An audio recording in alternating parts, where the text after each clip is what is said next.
শুরুতেই থাকছে প্রধান শিরোনামগুলো। রাফায় ভয়াবহ বিস্ফোরণে ইসরায়েলি সেনা হতাহত, গাজায় নিহত হয়েছে ১০০ জনেরও বেশি মানুষ। দিল্লি দাবি করেছে ভারতের অন্তত ১৫টি শহরে ক্ষেপণাস্ত্র হামলা চালিয়েছে পাকিস্তান। পুতিন কি ইউক্রেন ইস্যুতে ডোনাল্ড ট্রাম্পকে নিয়ে খেলছেন? এমন প্রশ্ন বিশ্লেষকদের। আওয়ামী লীগকে নিষিদ্ধ করার প্রক্রিয়ায় কারা বাধা হয়ে দাঁড়াচ্ছেন, তাদের চিহ্নিত করার আহ্বান জানিয়েছেন হাসনাত আব্দুল্লাহ। গাজায় চরম মানবিক বিপর্যয়, সাহায্য পাঠানোর পথে ইসরায়েল বাধা দিচ্ছে বলে অভিযোগ আন্তর্জাতিক সংস্থাগুলোর। দেশের আইনশৃঙ্খলা পরিস্থিতি স্বাভাবিক রাখতে সশস্ত্র বাহিনীর ম্যাজিস্ট্রেসি ক্ষমতা আরও ২ মাসের জন্য বাড়াল সরকার। ভারত ও পাকিস্তানের পাল্টাপাল্টি অভিযোগ, আকাশ সীমায় বাড়ছে উত্তেজনা। আসছি বিস্তারিত খবরে। গাজা উপত্যকার একেবারে দক্ষিণ প্রান্তে অবস্থিত রাফা শহরে একটি শক্তিশালী বিস্ফোরণে ইসরায়েলি সেনাবাহিনীর গোলানি ব্রিগেডের বেশ কয়েকজন সদস্য হতাহত হয়েছেন। আজ বৃহস্পতিবার ইসরায়েলের বিভিন্ন গণমাধ্যম সূত্রে জানা গেছে, গোলানি ব্রিগেডের সেনারা যখন একটি বাড়ি উড়িয়ে দেওয়ার চেষ্টা করছিল, ঠিক তখনই ওই বিস্ফোরণটি ঘটে। এদিকে এই ঘটনাটির ওপর ইসরায়েলের মিডিয়াগুলোতে এখন পর্যন্ত কোনো প্রকার খবর প্রকাশে নিষেধাজ্ঞা জারি করা হয়েছে, এমনকি সরকারিভাবেও কোনো মন্তব্য আসেনি। তবে রাফা শহরের স্থানীয় লোকজন আল জাজিরাকে নিশ্চিত করেছে যে সেখানে একটি বড় ধরনের বিস্ফোরণের শব্দ শোনা গেছে। এরপর ইসরায়েলের হেলিকপ্টার এসে হতাহত সৈন্যদের সরিয়ে নিয়ে যায়। অনেকের ধারণা এখনও বহু ইসরায়েলি সেনা ধসে যাওয়া ভবনের নিচে আটকা পড়ে থাকতে পারে। ওই এলাকায় এখনও তীব্র সংঘর্ষ চলছে বলেও তারা জানিয়েছে। অন্যদিকে হামাস জানিয়েছে রাফা শহরের পূর্বে আল জেনেইনা এলাকায় তাদের যোদ্ধারা ইসরায়েলি সেনাদের সঙ্গে সরাসরি এবং তীব্র সংঘাতে জড়িয়েছে। আল জাজিরার একজন প্রতিনিধি জানিয়েছেন, ইসরায়েলি বাহিনীর পক্ষে হতাহতদের ঘটনাস্থল থেকে সরানো বেশ কঠিন হয়ে পড়েছে, কারণ সেখানে তুমুল যুদ্ধ চলছে। গাজা শহর থেকে আল জাজিরার প্রতিবেদক হানি মাহমুদ জানিয়েছেন, পাওয়া তথ্য অনুযায়ী দখলদার ইসরায়েলি বাহিনীর একটি দল রাফা শহরের বাড়িগুলোতে পরিকল্পিতভাবে বিস্ফোরক বসিয়ে ধ্বংস করছিল। এক পর্যায়ে একটি ভবনে বিস্ফোরক স্থাপনের সময় সেখানে বিস্ফোরণ ঘটে এবং পুরো ভবনটি ধসে যায়। তিনি আরও বলেছেন, একটি টেলিগ্রাম অ্যাকাউন্টে দেওয়া তথ্য অনুযায়ী ওই ভবনে অবস্থান করা ইসরায়েলি সেনারা বিস্ফোরণে ধ্বংসস্তূপের নিচে চাপা পড়েছে। ধারণা করা হচ্ছে এখনও অনেকে ধ্বংসস্তূপের নিচে আটকা পড়ে আছে। প্রত্যক্ষদর্শীরা জানিয়েছে তারা রাফা সীমান্ত জুড়ে হেলিকপ্টার টহল দিতে দেখেছে, যেগুলো কিছুক্ষণ পর শহরের ভেতরে অবতরণ করে। এ সময় দীর্ঘক্ষণ ধরে ভারী মেশিনগান ও বোমার শব্দ শোনা যায়। অন্যদিকে গাজা উপত্যকার বিভিন্ন স্থানে ইসরায়েলি বিমান হামলায় অন্তত ১৬ জন ফিলিস্তিনি নিহত হয়েছেন। এতে গত ২৪ ঘণ্টায় নিহতের সংখ্যা ১০০ ছাড়িয়েছে বলে গাজার স্বাস্থ্য বিভাগ জানিয়েছে। আল জাজিরা আরও জানিয়েছে, আজ দেইর আল বালাহ ও মধ্য গাজার নুসেইরাত শরণার্থী শিবিরে হামলায় ৩ জন নিহত হয়েছেন। এছাড়া গাজা শহরের পূর্বে সুজাইয়ায় গুলিবর্ষণে আরও একজন নিহত ও কয়েকজন আহত হয়েছেন। অন্যদিকে উত্তরের বেইত লাহিয়ায় একটি বাড়িতে ইসরায়েলি বিমান হামলায় কমপক্ষে ৯ জন নিহত হয়েছেন। ধ্বংসস্তূপের নিচে এখনও একজন নারী আটকা পড়ে আছেন বলে আশঙ্কা করা হচ্ছে। আল জাজিরার প্রতিনিধি হানি মাহমুদ জানিয়েছেন, সেখানে বহু বাস্তুহারা মানুষ আশ্রয় নিয়েছিল।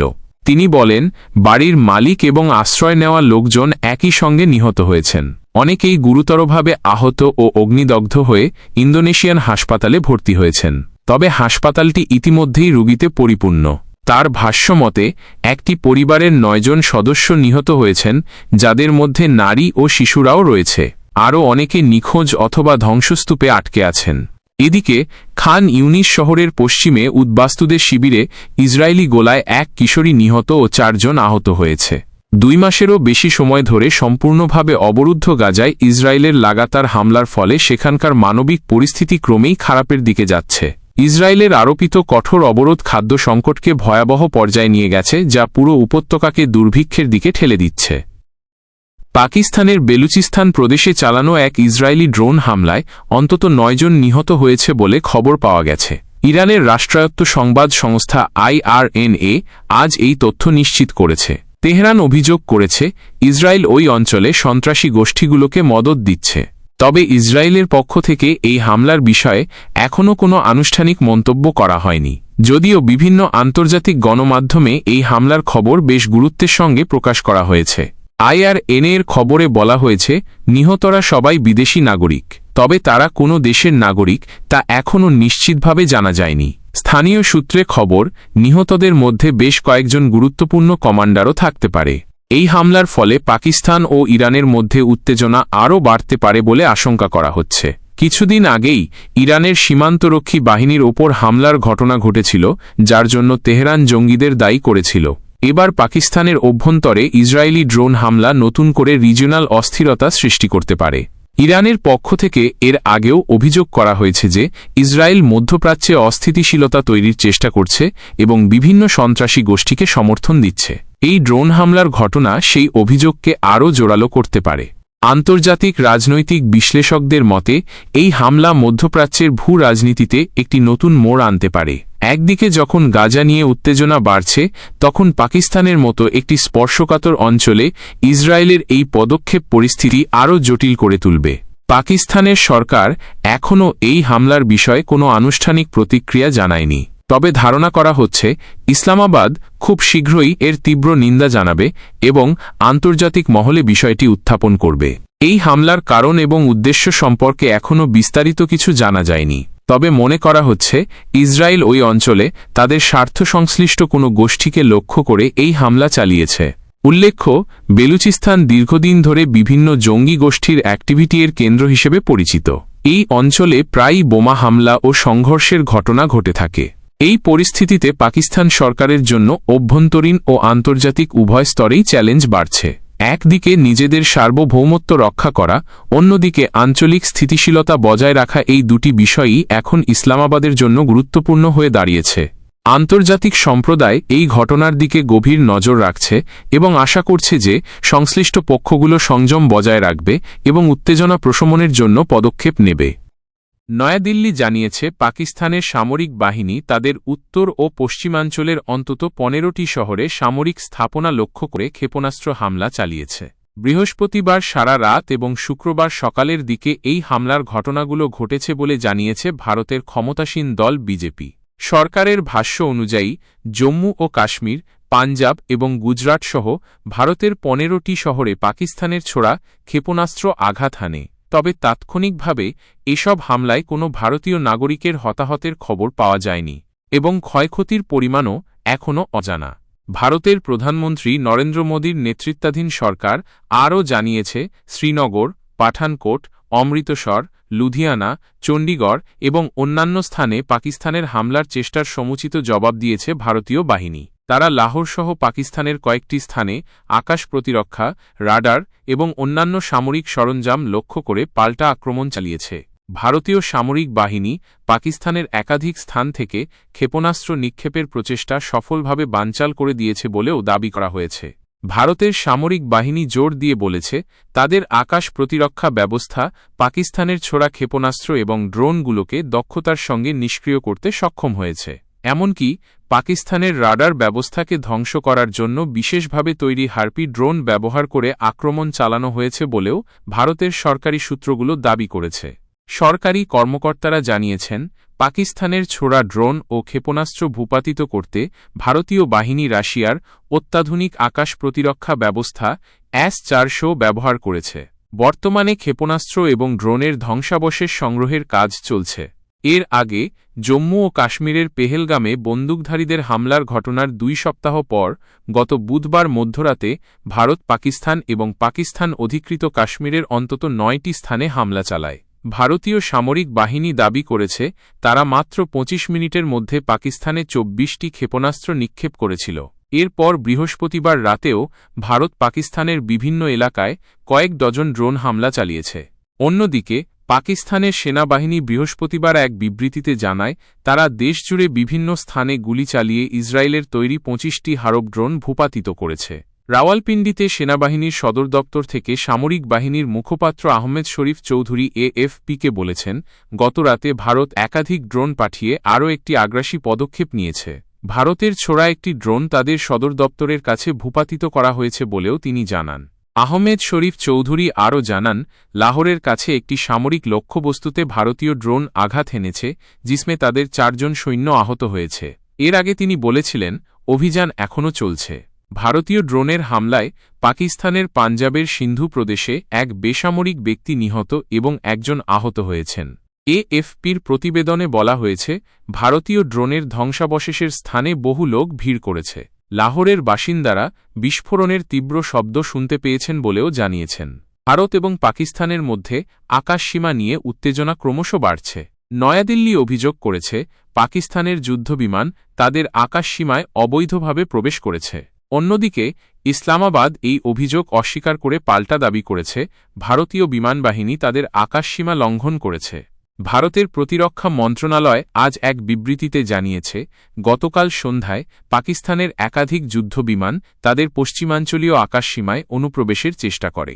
ভারতীয় রাডার সিস্টেম সেগুলোকে শনাক্ত করার পরপরই প্রতিরোধ ব্যবস্থা সক্রিয় করা হয়। বিবৃতিতে আরও বলা হয়েছে, ভারতীয় বিমানবাহিনীর দ্রুত পদক্ষেপে পাকিস্তানি বিমানগুলো পিছু হটতে বাধ্য হয়। তবে কোনো প্রকার সংঘর্ষের ঘটনা ঘটেনি। অন্যদিকে পাকিস্তানের পররাষ্ট্র মন্ত্রণালয় এক তাৎক্ষণিক প্রতিক্রিয়ায় ভারতের এই অভিযোগকে ভিত্তিহীন বলে উড়িয়ে দিয়েছে। তারা দাবি করেছে, ভারতীয় বিমানবাহিনীর কয়েকটি যুদ্ধবিমান গতকাল পাকিস্তানের পাঞ্জাব প্রদেশের কাছাকাছি আন্তর্জাতিক সীমান্ত লঙ্ঘন করেছে। পাকিস্তানি বিমান বাহিনী দ্রুত পদক্ষেপ নিয়ে ভারতীয় বিমানগুলোকে তাদের আকাশসীমা থেকে বিতাড়িত করতে সক্ষম হয়েছে। ইসলামাবাদ এই ঘটনাকে ভারতের উস্কানিমূলক আচরণ হিসেবে আখ্যায়িত করেছে। এই পাল্টাপাল্টি অভিযোগের ফলে দুই দেশের মধ্যে সম্পর্কের আরও অবনতি হওয়ার আশঙ্কা দেখা দিয়েছে। সাম্প্রতিক সময়ে কাশ্মীর ইস্যু এবং সীমান্ত এলাকায় গোলাগুলির ঘটনা নিয়ে এমনিতেই উভয় দেশের মধ্যে চাপা উত্তেজনা বিরাজ করছে। এর মধ্যে আকাশসীমা লঙ্ঘনের এই অভিযোগ পরিস্থিতিকে আরও জটিল করে তুলেছে। আন্তর্জাতিক রাজনৈতিক বিশ্লেষকদের মতে, ভারত ও পাকিস্তানের মধ্যে এই ধরনের ঘটনা নতুন নয়, তবে সাম্প্রতিককালে এর ফ্রিকোয়েন্সি বেড়েছে, যা উদ্বেগের কারণ। উভয় দেশের সামরিক বাহিনী সীমান্তে সতর্ক অবস্থানে রয়েছে। যে কোনো মুহূর্তে একটি ছোট সস্ত্রা থেকেও বড় ধরনের সংঘাতের সূত্রপাত হতে পারে বলে আশঙ্কা করা হচ্ছে। উল্লেখ্য, এর আগেও ভারত ও পাকিস্তান একে অপরের আকাশসীমা লঙ্ঘনের অভিযোগ করেছে। সাধারণত সীমান্ত এলাকায় টহল দেওয়ার সময় অথবা সামরিক মহড়ার সময় এমন ঘটনা ঘটে থাকে। তবে এবারের অভিযোগগুলো বেশ গুরুতর বলে মনে করা হচ্ছে, কারণ উভয় পক্ষই যুদ্ধবিমানের অনুপ্রবেশের কথা উল্লেখ করেছে। বর্তমানে উভয় দেশের সরকারই অভ্যন্তরীণভাবে বিষয়টি খতিয়ে দেখছে। আন্তর্জাতিক মহলেও এই ঘটনার প্রভাব পড়তে পারে বলে ধারণা করা হচ্ছে। অনেক দেশই উভয় পক্ষকে সংযম বজায় রাখার এবং আলোচনার মাধ্যমে সমস্যা সমাধানের আহ্বান জানিয়েছে। এই পরিস্থিতিতে ভারত ও পাকিস্তানের মধ্যে কূটনৈতিক তৎপরতা বৃদ্ধির ওপর জোর দিচ্ছেন বিশেষজ্ঞরা। উত্তেজনা কমাতে এবং শান্তি বজায় রাখতে উভয় দেশের সরকারকেই দায়িত্বশীল আচরণ করতে হবে বলে মনে করছেন তারা। গাজা উপত্যকায় মানবিক সাহায্য পাঠানোর পথে ইসরায়েলের বাধার তীব্র সমালোচনা করেছে জাতিসংঘ এবং অন্যান্য আন্তর্জাতিক সাহায্য সংস্থাগুলো। তারা জানিয়েছে, ইসরায়েলি কর্তৃপক্ষের অসহযোগিতার কারণে গাজার লক্ষ লক্ষ মানুষ খাদ্য, জল ও চিকিৎসার অভাবে চরম দুর্দশার মধ্যে দিন কাটাচ্ছে।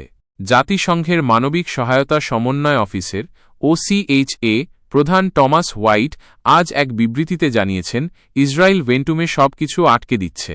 গাজায় জরুরি ভিত্তিতে ত্রাণ সরবরাহ করা প্রয়োজন, কিন্তু ইসরায়েলি কর্তৃপক্ষের অসহযোগিতার কারণে সেই কাজ মারাত্মকভাবে ব্যাহত হচ্ছে।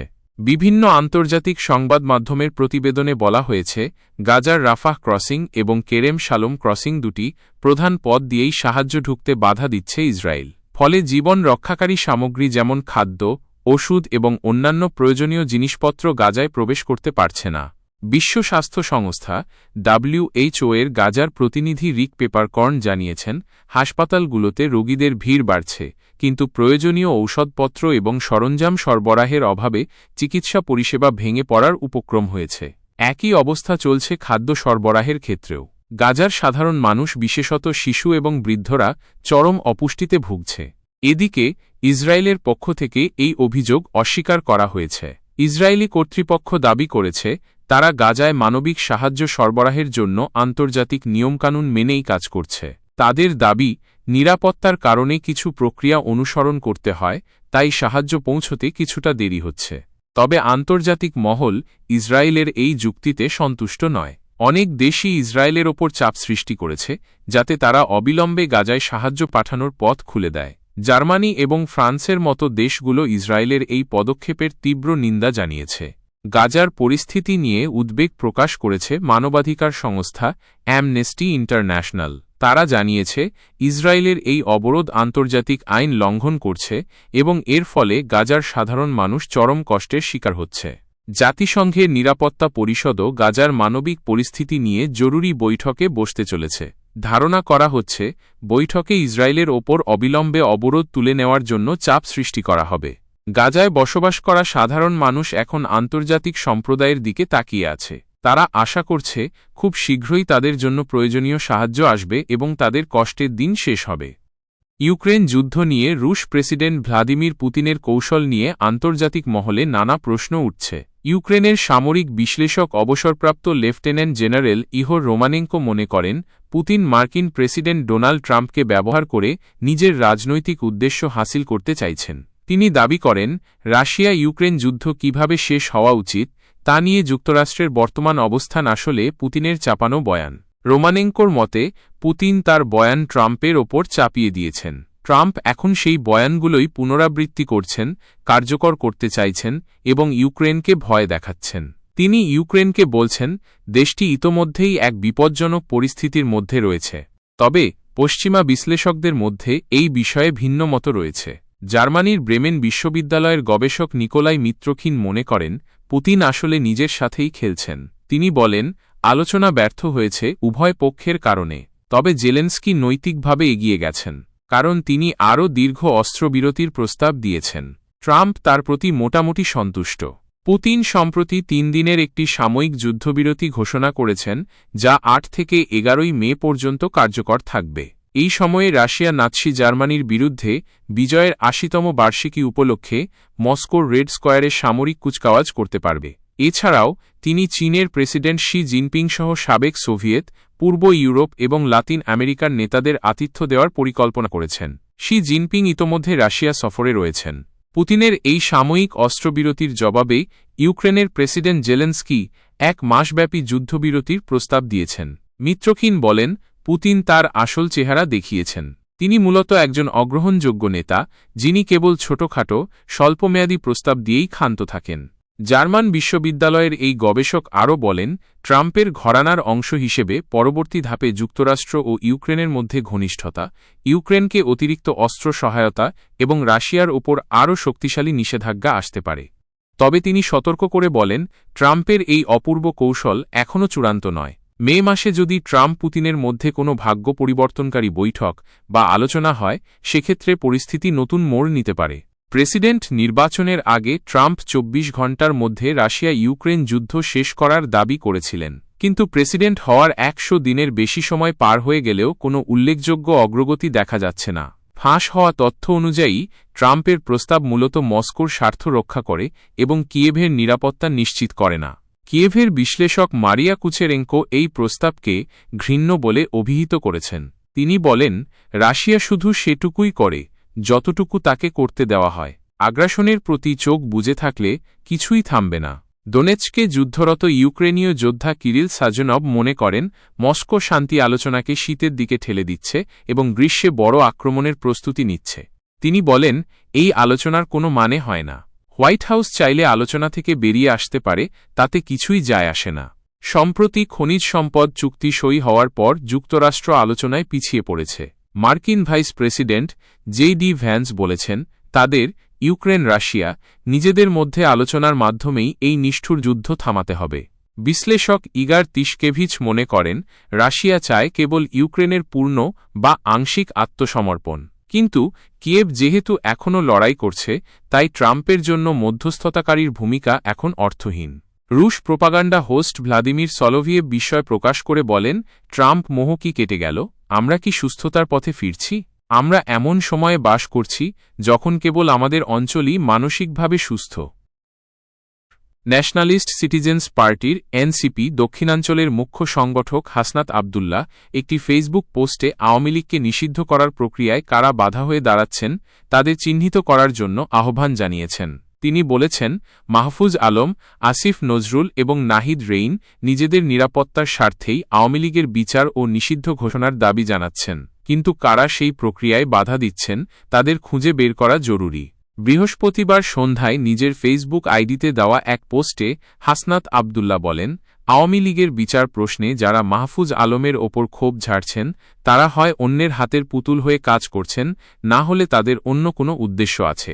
তিনি আরও যোগ করেন, মাহফুজ, আসিফ এবং নাহিদ তাদের নিজেদের নিরাপত্তার কথা ভেবেই আওয়ামী লীগের বিচার ও নিষিদ্ধ ঘোষণার দাবি জানাচ্ছেন, কিন্তু কারা সেই প্রক্রিয়ায় বাধা দিচ্ছেন তাদের চিহ্নিত করা দরকার। হাসনাত আবদুল্লাহ মনে করেন, মূল সমস্যা চিহ্নিত না করে সে ব্যাপারে কথা না বলে ব্যক্তিগত ক্ষোভ, ঈর্ষা অথবা গোষ্ঠীগত স্বার্থ উদ্ধারের জন্য যারা মাহফুজদের টার্গেট করছেন, আওয়ামী লীগ যদি আবার ফিরে আসে তার দায় তাদেরও নিতে হবে। হাসনাত আবদুল্লার এই মন্তব্য রাজনৈতিক মহলে ব্যাপক আলোচনার জন্ম দিয়েছে। তিনি সরাসরি কারও নাম উল্লেখ না করলেও তার বক্তব্যে স্পষ্ট যে আওয়ামী লীগের বিচার এবং নিষিদ্ধ করার প্রক্রিয়ায় কিছু প্রভাবশালী ব্যক্তি বা গোষ্ঠী বাধা দিচ্ছেন। তিনি তাদের চিহ্নিত করার মাধ্যমে স্বচ্ছতা আনার ওপর জোর দিয়েছেন। রাজনৈতিক বিশ্লেষকরা মনে করছেন, হাসনাত আবদুল্লার এই মন্তব্য বর্তমান রাজনৈতিক পরিস্থিতিতে একটি গুরুত্বপূর্ণ বার্তা বহন করে। এই মন্তব্য থেকে বোঝা যায়, আওয়ামী লীগের বিচার এবং নিষিদ্ধ করার দাবি শুধু কিছু ব্যক্তির নয়, বরং এটি একটি বৃহত্তর জনদাবি। এই দাবিকে বাধা দেওয়ার চেষ্টা করলে তা রাজনৈতিক অস্থিরতা আরও বাড়াতে পারে। হাসনাত আবদুল্লার এই পোস্টের পর বিভিন্ন মহল থেকে নানা প্রতিক্রিয়া আসছে। কেউ কেউ তার বক্তব্যকে সমর্থন করছেন, আবার কেউ কেউ এর সমালোচনা করছেন। তবে এই পোস্টের মাধ্যমে একটি বিষয় স্পষ্ট হয়েছে যে আওয়ামী লীগের বিচার এবং নিষিদ্ধ করার বিষয়টি এখন একটি গুরুত্বপূর্ণ রাজনৈতিক ইস্যু হয়ে দাঁড়িয়েছে।